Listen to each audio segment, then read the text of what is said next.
Viewers அனைவருக்கும் வணக்கம். So friends, இன்னைக்கு ஒரு பியூட்டிஃபுல்லான சண்டே vlog உங்களுக்கு ப்ரெசென்ட் பண்ண போகிறோம்.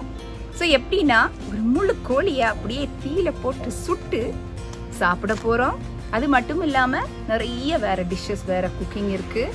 அதாவது தீயிலே சுட்ட கத்தரிக்காய் அது வச்சு ஒரு சம்மந்தி பண்ண போகிறேன். ஸோ கார்டனிங்கே இருக்குது. ரொம்ப இன்ட்ரெஸ்டிங்கான டே என்ன இருக்க போகுது. ஸோ ஃப்ரெண்ட்ஸ், சப்ஸ்கிரைப் பண்ணாதவங்க நிச்சயமாக என்னோட சேனலை சப்ஸ்கிரைப் பண்ணுங்கள். அது எனக்கு பெரிய ஒரு ஹெல்ப்பும் மோட்டிவேஷனும் சப்போர்ட்டுமாக இருக்கும். என் வீடியோஸை லைக் பண்ணுங்கள், உங்கள் ஃப்ரெண்ட்ஸுக்கு எல்லாம் ஷேர் பண்ணுங்கள், உங்கள் கமெண்ட்ஸை எல்லாம் நீங்கள் எழுதுங்க. அதை நான் படிக்க ஆவலாக இருக்கிறேன். ஸோ வாங்க வீடியோவுக்கு போகலாம்.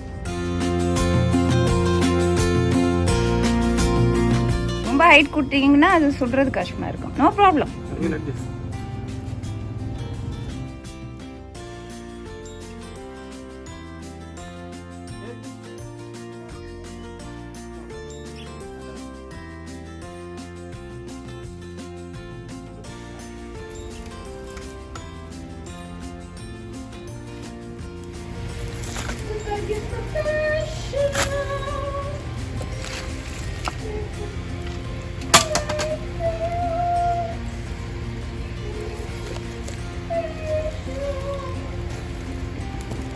சபா என்ன பாட்டு பாடிட்டே இருக்க?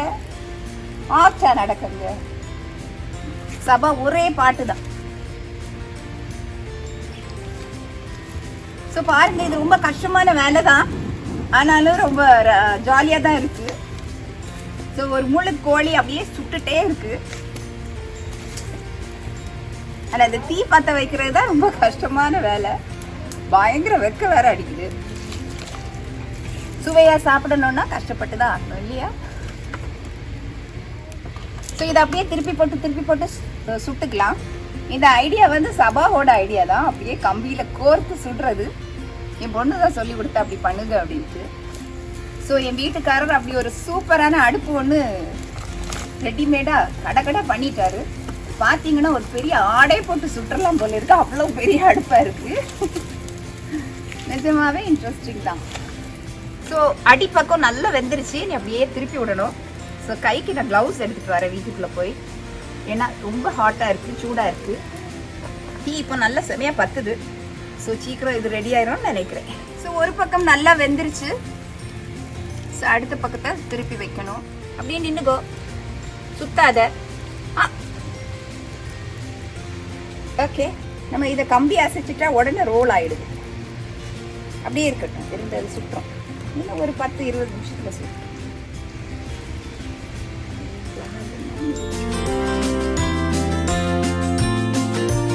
ஒரு பக்கம் நல்லா வெந்துருச்சு. ஸோ திருப்பி போட்டிருக்கோம். அடுத்த பக்கமும் நல்லாவே சுட்டுருச்சு. இனிமே ரொம்ப தீ தேவையில்லை.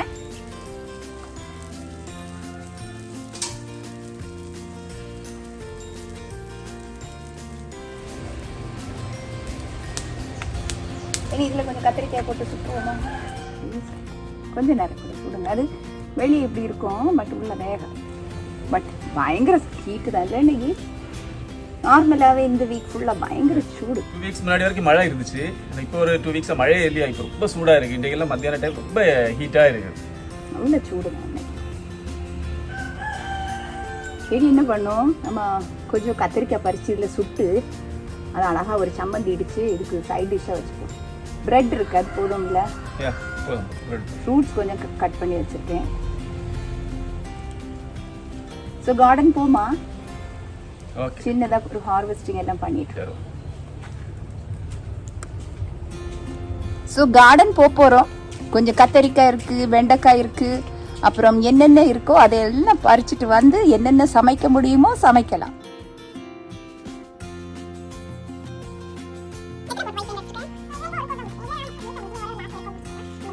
சரி, நீ பாட்டில் எல்லாம் பெயிண்ட் பண்ணுறது ஓகே. ஃபேஸில் எல்லாம் பெயிண்ட் இருக்கு.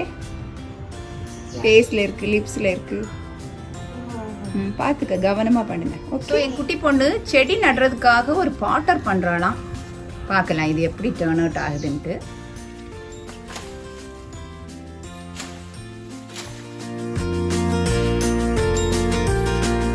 ஸோ முருங்கைக்காய் அறுவடைக்கு தயாராக இருக்குது.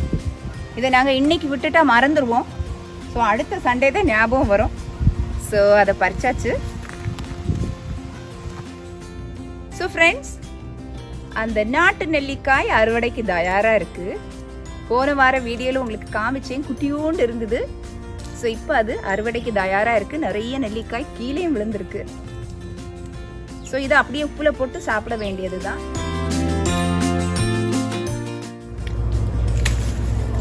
சீத்தாப்பழம், புளிச்சிக்காய் காய்த்திருக்கிறது. வீட்டுக்கு ஒரு கத்தரிக்காய் செடி போதும், உங்களுக்கு தாராளமா கத்தரிக்காய் கிடைக்கும்.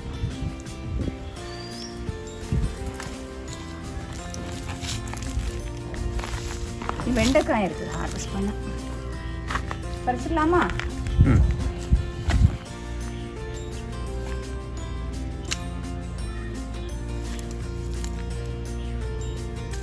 ஸோ விதைக்கு 2 வெண்டைக்காய் விட்டுருந்தேன். ஸோ அதை பறிக்க போகிறேன்.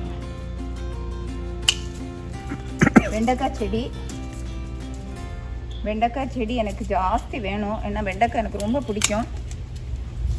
ஸோ இனிமே புதிய செடி நடலாம். விதைக்கு விட்டுருந்தது நல்லா காஞ்சிருக்கு, செடியிலே பறிச்சிட்டேன்.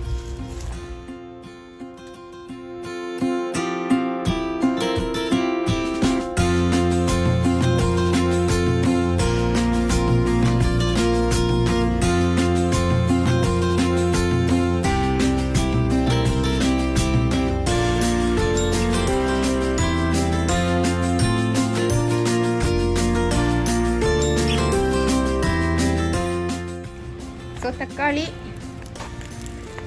ஓகே.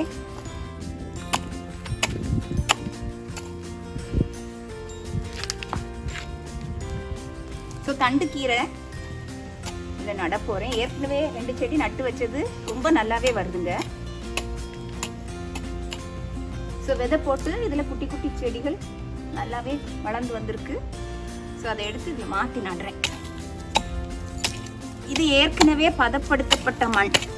ஸோ இதில் உரம் எல்லாம் கலந்துருக்கு, உரம் எல்லாம் கலந்து பதப்படுத்தப்பட்டு பண்ணியிருக்கோம்.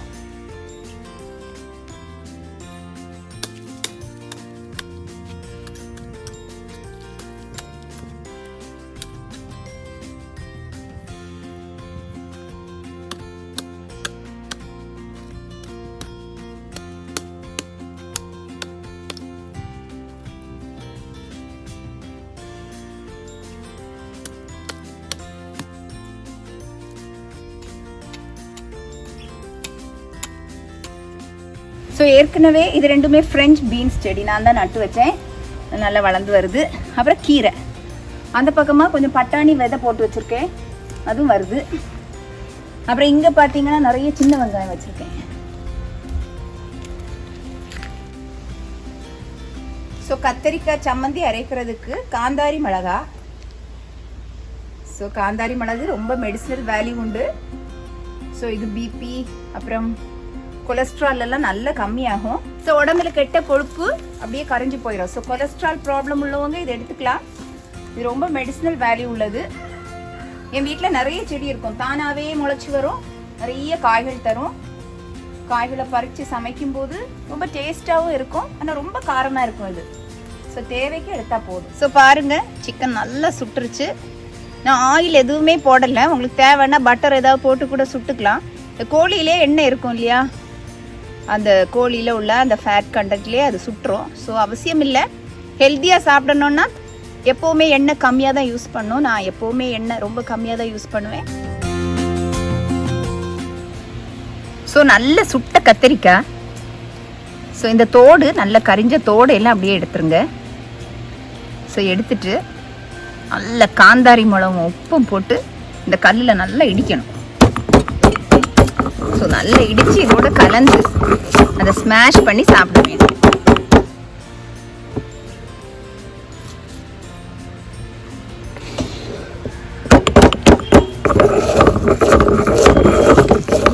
இதில் வேற எந்த மசாலையும் நான் சேர்க்கல. நல்ல தோட்டத்துலேருந்து பறித்து ஃப்ரெஷ்ஷாக சுட்டு வச்ச கத்தரிக்காய், அதோட சேர்த்து உப்பு, காந்தாரி மிளகு, கொஞ்சம் புளி சேர்க்கணும். அவ்வளோதான்.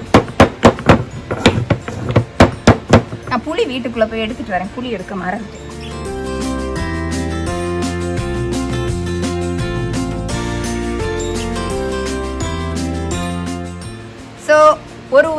எடுத்திருக்கேன். ஸோ அதையும் கூட போட்டு ஸோ இதை தான் இடி சம்மந்தி அப்படிம்பாங்க. தேங்காய் மூடி இருக்கு இல்லையா, அதை எடுத்து அதில் இந்த மாதிரி ஒரு சம்மந்தி இடிச்சு இடிச்சு பண்ணுவாங்க. ஸோ அதை இடி சம்மந்தி அப்படிம்பாங்க. ரொம்ப சின்னதாக இருக்கும்போது இந்த சம்மந்தி நாங்கள் சாப்பிட்ருக்கோம். ஸோ இதை அப்படியே இதில் போட வேண்டியதுதான். ஸோ இது பொட்டேட்டோ மேஷர், அதை வச்சு நல்லா மேஷ் பண்ணி எடுக்கிறேன்.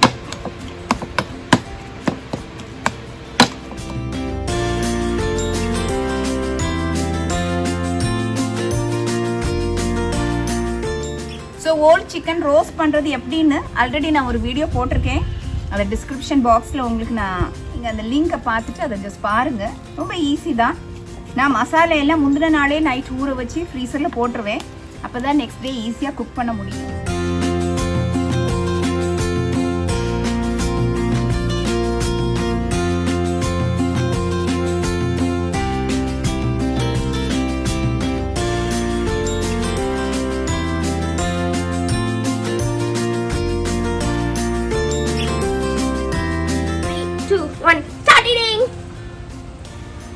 ஸ்டார்டிங் உனக்கு பிரெட் தான் ரொம்ப பிடிக்கும். ரொம்ப டேஸ்டாக இருக்கும். நல்லா சாப்பிடுவேன். எப்படி இருக்குது? ரொம்ப டேஸ்டாக இருக்குது.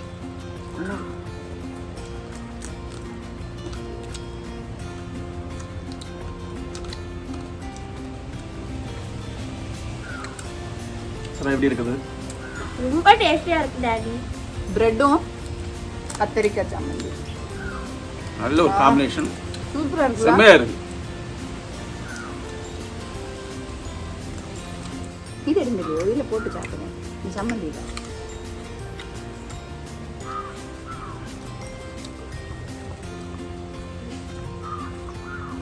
சவா பிரெட்டும் இதுவும் சாப்பிட்டு பாரு.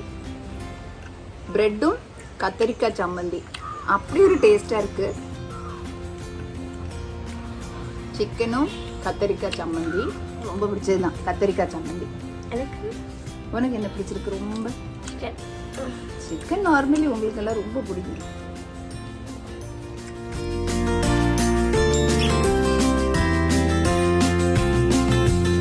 இந்த வீடியோ உங்களுக்கு ரொம்ப நல்லா பிடிச்சிருக்கும்னு நான் நம்புறேன். ஸோ மன்னிப்புங்கிறது மிகவும் அருமையான, புனிதமான, அற்புதமான ஒரு வார்த்தைங்க. ஸோ அடுத்தவங்க நமக்கு பண்ண தப்புகளை மன்னிச்சிருங்க. ஸோ வாழ்க்கையின் போராட்டங்களை சிரிச்சுக்கிட்டே சமாளிங்க. மன்னிப்போம், மறப்போம். ஸோ நன்றி, மீண்டும் சந்திப்போம்.